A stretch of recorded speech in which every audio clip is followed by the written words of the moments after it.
Hi there BookTube, it's Eleanor here, and I just thought I'd pop in today and let you know some of the books that I've recently received. The first one I'm going to talk about came in my Book Box Club box for the month, with also some other lovely goodies. There is some Bathing Jewels handmade salt soak, which smells really nice, and these awesome socks. Look at those. I just think they look really cool, and they're really long, so they're good for the evenings. There was a candle, but I've already started lighting it because it's really nice. And the book that came is called Romanov by Nadine Brands. So this is the story of Anastasia Romanov. She is given the task of smuggling this spell out of her country to Siberia, where she is going into exile, and she is being hunted and chased for it. She starts to form a bit of a relationship with a soldier. She has to decide if she's going to release this spell and sort of deal with the consequences, or if she is, you know, what she is going to do, how she is going to survive, and also, you know, can love survive when you're on two different sides of a war. So I think this sounds like it's going to be fun and hopefully quite magical. The next book I picked up is called You Must Not Miss by Katrina Leno. This just sounds really intriguing to me. It's got that sort of magical realism vibe from what I read in the blurb.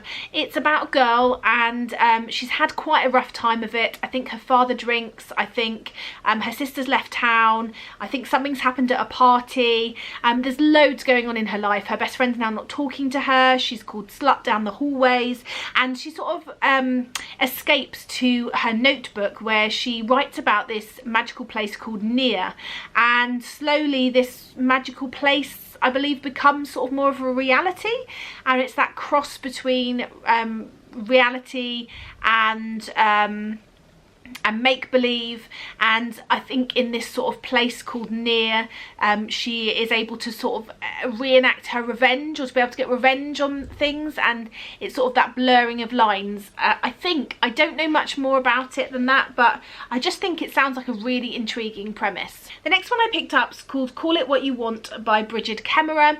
This is the story of a boy and a girl who are forced together for different reasons. They've both got stuff going on in their own life. In the boy's life, his father has sort of embezzled money from half the town, and so he's a bit of a social pariah. The girl has always been really an overachiever, and then is struggling now, made some mistakes in a test. Her sister has got herself pregnant, and so that sort of facade of the perfect family has sort of fallen down, and when they're paired together on a project, I think things sort of maybe they make friends. I know that the boy is trying to sort of fix the rights of the wrongs of his father, and I'm sure there's going to be all sorts of drama and maybe a romance, or at least a friendship, but it sounds interesting. I'd heard about the next book from Janet, I think, from Swirly Girly Reads, and it sort of put it on my radar, and then a teacher at my school was just raving about it. She's really into books, she's part of quite a few book clubs, and she was raving and raving and saying I must try it. And so this is The Lido by Libby Page. This is a story of an older lady. She goes swimming in this Lido every morning with a number of other people, and it's sort of the stories behind those people that are there, but also I think the Lido faces closure, and it's about them banding together to try and save this Lido. And I think it's just going to be a really fun and interesting and heartwarming story about people and their lives, and banding together to try and save something that's really important to them. When I found out this was coming out, it was instantly on my list, and then I bought it, and that is Aurora Rising by Amy Kaufman and Jay Kristoff. This is the start in a new series, and I'm just super excited to try this one. I think there's going to be elements in here of different formatting, like we had with the Illuminae files, which I really enjoy. And this one says, the year is 2380 and the graduating cadets of Aurora Academy are being assigned their first missions. Star pupil Tyler Jones is ready to recruit the squad of his dreams, but his own bonehead heroism sees him stuck with the dregs nobody nobody else in the academy would touch. A cocky diplomat with a black belt in sarcasm, a sociopath scientist with a fondness for shooting her bunkmates, a smart-ass tech whiz with the galaxy's biggest chip on his shoulder, an alien warrior with anger management issues, a tomboy pilot who's totally not into her squad leader, in case you were wondering. And Ty's squad isn't even his biggest problems. That'd be Aurora J. Lynn O'Malley, the girl he's just rescued from interdimensional space. Trapped in cryosleep for 2 centuries, Ori is a girl out of time and out of her depth, but she could be the catalyst that starts a war. Millions of years in the making, and Tyler's squad of losers, discipline cases and misfits might just be the last hope for the entire galaxy. Nobody panic. I just hope this has got that same fast-paced, fun vibe that the Illuminae Files had, because I really, really loved that series. So fingers crossed. So the final book I picked up, I was watching Jenny King's channel and she talked about this book, and she's talked about it previously and I'd struggled to get hold of it, and it sounded great, and she raves and raves and raves about it, and she says people need to read it. And she gets frustrated because people haven't picked it up. And I was like, I'm going to find this book and I'm going to read it, because if she likes it that much, it deserves a read. And so I finally found a copy of Ready OK by Adam Cadre. I think it's Cadre. I'm going to read it, Jenny. It says, meet Alan Mockery. The day I turned 16 years old, I had no idea that in 4 months nearly everyone I cared about would be dead. Unburdened by this foreknowledge, it was with a free and unclouded spirit that I went down to the DMV and failed my driving test. So begins Adam Cadre's captivating, dark comic story of teenage life in America in the new millennium, told through the lives of Alan and a parade of friends and foes even more vivid and memorable than the last. Peggy. You can hit it off with all kinds of people, but once you've shared a counter-espionage run with someone, well, that's the kind of bond that goes deeper than sharing your math notes.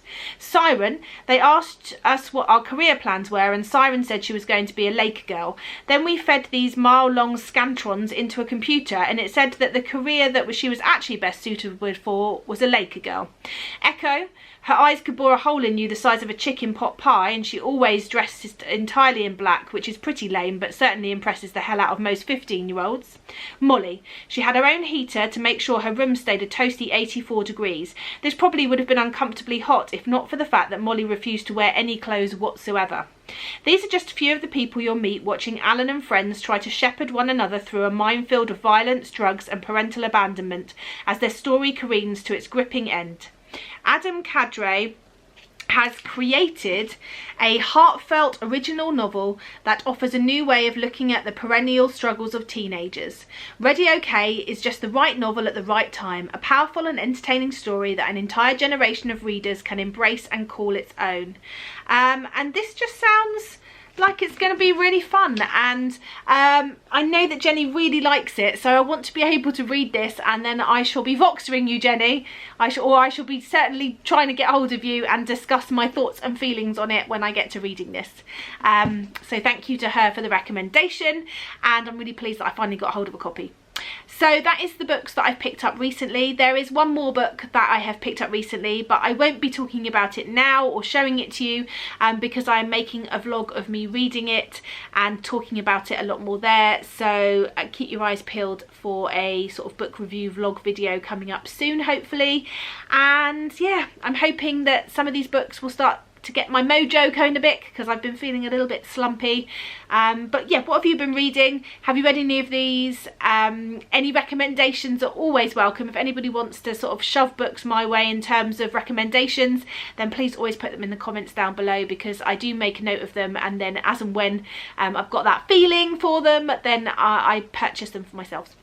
Anyway, I look forward to speaking to you soon, and thanks for watching. Bye for now, BookTube.